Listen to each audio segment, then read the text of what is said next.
आज की इस कहानी में आप सभी का स्वागत है। दोस्तों, आज मैं आपको एक कहानी सुनाना चाहती हूँ जो हमें सोचने पर मजबूर करती है। ये कहानी का लेकिन हमारे समाज में ऐसे किस्से अक्सर सुनने को मिलते हैं। बस हमें जरूरत है ऐसी बातों को समाज के सामने लाने की ताकि किसी भी बहन बेटी की इज्जत ऐसे लोगों से बची रहे हैं और उन्हें उनके किए की सजा मिल सके। तो चलिए कहानी में आगे बढ़ते हैं। दोस्तों, मेरा नाम सोनम है और मेरी उम्र 21 साल है। मैं दिखने में बहुत सुंदर है। ये बात उस समय की है जब मेरे स्कूल में गर्मी की छुट्टियां हो गई थी तो मैं अपनी दीदी के घर छुट्टियां बिताने आ गई। दीदी की शादी को 4 साल हो गए हैं। दीदी और जीजाजी अक्सर हमारे घर आया जाया करते हैं, लेकिन मैं आज तक उनके घर एक बार भी नहीं गई थी। दीदी और जीजा जी दोनों स्कूल में पढ़ाते थे, लेकिन दोनों अलग अलग स्कूल में पढ़ाते। मुझे दीदी के घर आए आज 10 दिन हो।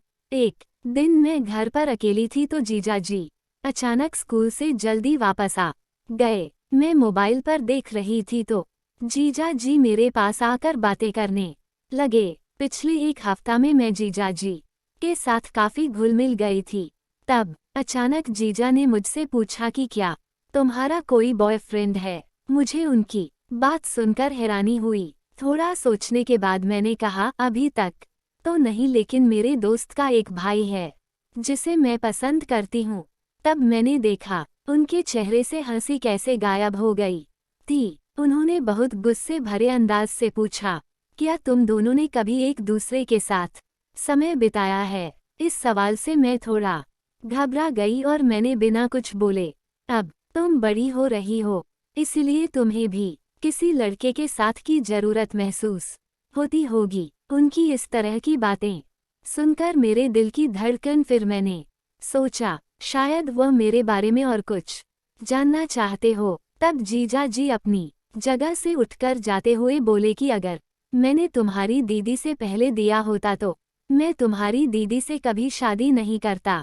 इतना कहकर वो किचन में चले गए हैं। उनकी यह बात समझने में मुझे थोड़ा टाइम लगा, लेकिन मैंने सोचा, लेकिन उनकी बातें मुझे सोचने पर मजबूर करने लगी। इतने में डोर बेल बजी तो दीदी भी वापस आ गई थी। मैंने दरवाजा खोला तो मेरी उतरी हुई शक्ल दीदी ने पूछा, क्या हुआ, तुम ठीक हो। मैंने कहा सब ठीक है, बस कल रात में ठीक से सोई नहीं। कुछ दिन ऐसे ही मैं थोड़ा लेट से सोकर उठी तो देखा दीदी अपने स्कूल के लिए निकल चुकी थी।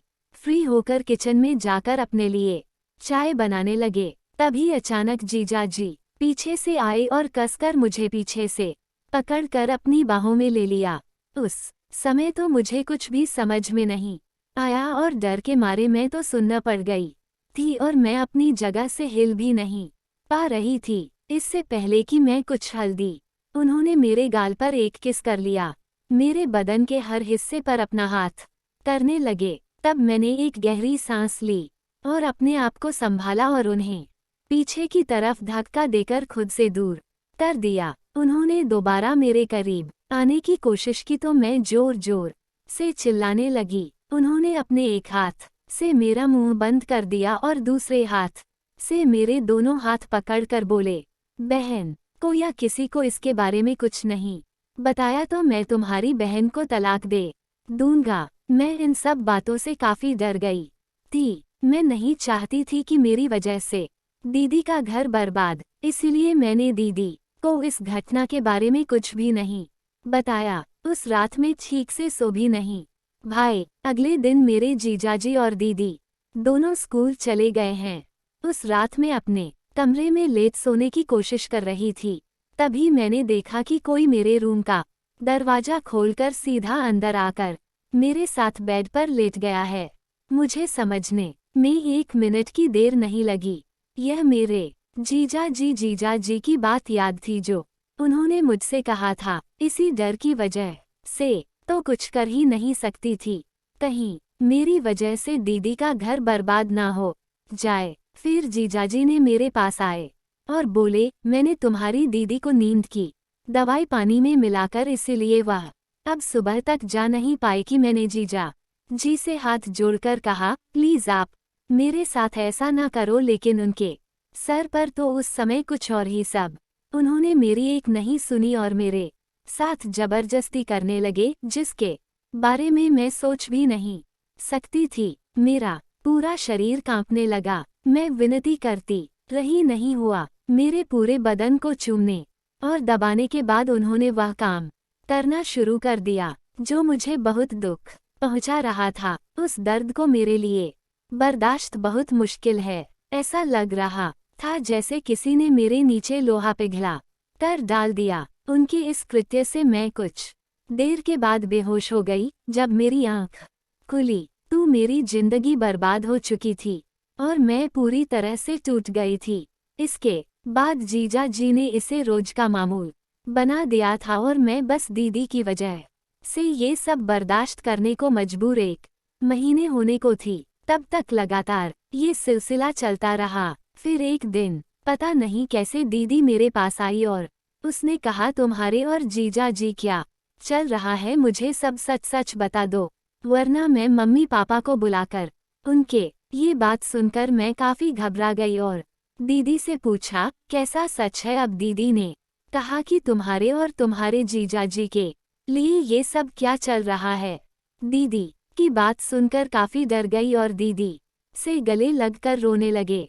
फिर दीदी ने प्यार से मेरे सर पर हाथ फेरते हुए दोबारा पूछा। तब मैंने दीदी को सब कुछ बता दिया जो भी जीजा जी ने मेरे साथ किया था। तब मैंने दीदी से पूछा, लेकिन आपको इस सब के बारे में कैसे पता चला।